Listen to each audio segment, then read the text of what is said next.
Well, things are getting really crazy out there, and now the administration of U.S. President Joe Biden is threatening India with economic sanctions over Russia's invasion of Ukraine, a conflict that India has no part in.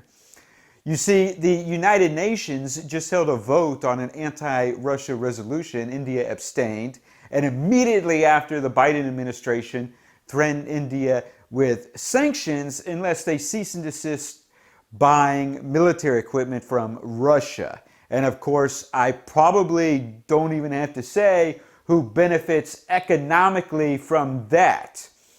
Now, also, the Prime Minister is part of a party that Joe Biden's party doesn't like anyway. And when I heard this, I immediately said, well, if they sanction India, they're going to sanction Brazil. Now, Brazil voted in favor of the anti-Russia resolution, but the Brazilian president, Jair Bolsonaro, has already said that he's not going to sanction Russia. He wants to remain neutral. Well, Joe Biden's political party doesn't like the Prime Minister of India, but they really don't like the president of Brazil. That's one of the people they'd like to go after more than anyone as far as the world stage. And so if India gets sanctioned, I would fully expect U.S. sanctions against Brazil as well. And keep in mind, India and Brazil are already part of an emerging global alliance with Russia to begin with. It's called BRICS. Brazil, Russia, India, China, and South Africa. They've been building their own parallel world order against the American-led world order for years now. Now, Ukraine and Russia held round 2 of peace talks in Gomel, Belarus. The first round was on Monday. The only thing they agreed on was to hold a second round in a few days. Now, the second round resulted in both sides agreeing to cooperate with each other on humanitarian corridors. So, in other words, there will be lines of communication in order to protect the safety of civilians. Now, the Ukrainian side is saying that this is only a small fraction of what they were hoping to achieve, but at least it's something. And there's people on the world stage that were pushing to sabotage even this. They didn't even want Ukraine to engage in peace talks. They're trying to pump Ukraine up that they're going to win and defeat Russia. So before this even started, no one anywhere was saying that Ukraine could defeat the Russian army. And all of a sudden, you have major politicians and people on the world stage saying, oh, Ukraine can do it. They can beat Russia. And you had today Zelensky saying that the Russians have accomplished nothing. Their advance is completely stalled. We've killed 9,000 Russians. We're winning. And then at the same time, he said that if other European countries don't intervene militarily, the Russian advance will be so successful that it will reach Berlin. So that's kind of a mixed message. Now, the way I see it, the first priority should be that this not escalate into a larger regional or world war or even nuclear war. The second priority should be that the fighting should stop as soon as possible, because I don't want more Europeans to die, and I don't want to see European cities destroyed. I believe the best way to accomplish this is a peace agreement in which both Russia and Ukraine can mutually declare victory and say that they made big accomplishments. And of course, there's people who disagree with this. There's people that are pumping the Zelensky government up to reject this idea and just go for bust. And I believe those people are just trying to maximize the amount of death and destruction in Ukraine for various alternate purposes. Now, what Russia wants is greater autonomy for the Donbass, Donetsk Oblast, Luhansk Oblast. They want security guarantees for this area. They want security guarantees for Russia. They want guarantees that Crimea will have water, that Ukraine won't shut off the water again. And they want Zelensky gone. They want a new federal government in Ukraine. So many people were surprised that Zelensky didn't leave. Him and most of the rest of the Ukrainian parliament are still there. Even the Joe Biden was telling Zelensky to leave, but he didn't leave. And because of that, he's earned a lot of respect on the world stage. And he's probably not going to step down. And so Russia is probably not going to get their wish to replace the whole government of Ukraine. But the other things are doable. Now, Zelensky sacked 2 Ukrainian governors over the past 2 days. Ukraine is a large country. It's bigger than France. It's bigger than Germany. It's got 42, 44 million people. There's 24 oblasts. The governors of the oblasts are appointed by the president, and he can sack them and replace them at any time. And so 2 people were sacked. One was like a long-time career politician. Another one was a fellow comedian whose qualifications were he was a recent contestant on Ukraine's Got Talent, and he was also a contestant on Dancing with the Stars Ukraine. Well, Ukraine, despite its geographical size and its differences and its population, is a unitary state in which the president appoints all 24 governors and can sack them at any time. And each time they get a new president, there's all new governors. So let me put this way.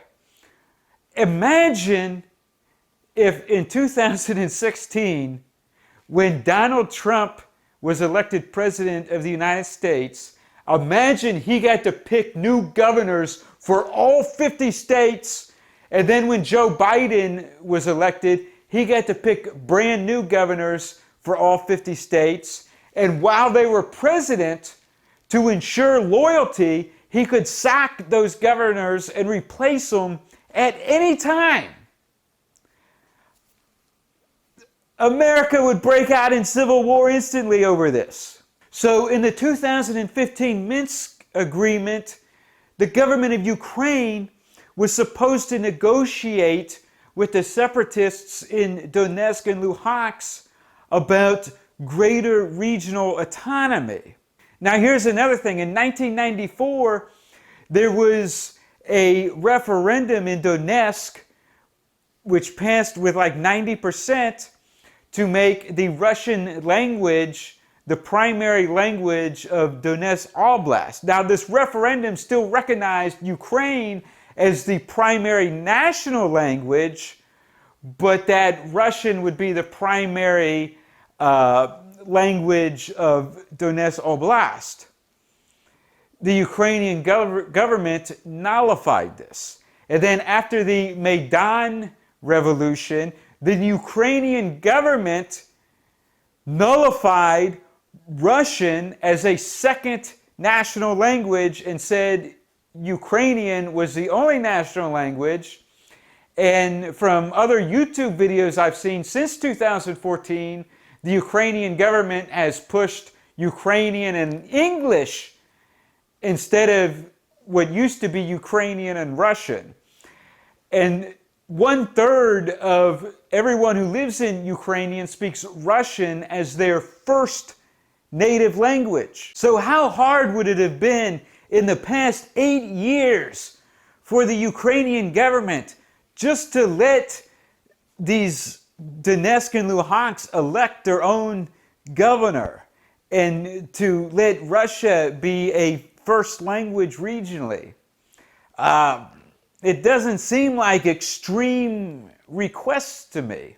And so the Western media is acting like Ukraine is the cradle of modern democracy, and it's not actually that democratic. None of the East Slavic states are that democratic. Ukraine, Belarus, Russia, none of them have freedom of speech. None of them seem like great examples of modern democracy to me. Give the Donbass greater autonomy, enact, the federalism that most Western democracies are used to, and let both sides declare victory. Russia can say that they won a great victory, and Ukraine can say that they held off the giant bear and defended their land against invasion. And that's the quickest way out of this. But there's people on the world stage saying, don't let Russia have anything. Fight to the bitter end. Get your cities destroyed and your civilians killed. And it really infuriates me because it seems like there's such an easy way to end this. Now, if you want to know more about the history of Ukraine and the region, there's 2 documentaries on YouTube that I highly recommend. And so I'll post links to both of them in the description. I think you should check them out, especially if you're an American or a Canadian and you don't know anything about Ukraine or the region. And another thing I want to bring up, the government in Kiev is seen as primarily representing the region around Lviv, which used to be the Austro-Hungarian state of East Galicia. And a chunk of Russia around Kiev declared themselves the People's Republic of Ukraine in 1917. And then in 1918, East Galicia broke away and declared themselves the People's Republic of Western Ukraine. And then they were promptly invaded and taken over by Poland. But this is a really complicated region.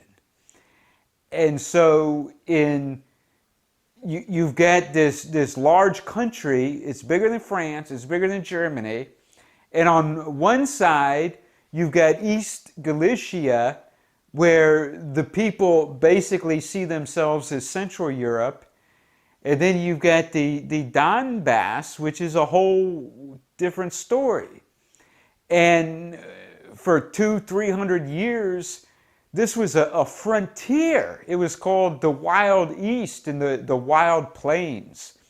And the only people willing to live there had to be real badasses. That's where the Cossacks come from. Essentially, the Cossacks were these militarized societies that could resist being captured and enslaved by the Tatars. It's a very complex history. There's reasons why people in the eastern corner of Ukraine and the western corner of Ukraine don't see eye to eye. Just like people where I live in South Carolina don't see eye to eye with people in the Northeast and people on the West Coast. All right, thanks for watching this video. Click the like button, Post a comment below. Tell me what you think about this. And please subscribe to my backup channels on BitChute and Odyssey. I'll have links in the description. And also, this video is sponsored by the Conservative Citizens Foundation. Check out their website at nationalconservative.com. I'll post a link below. And click the subscribe button.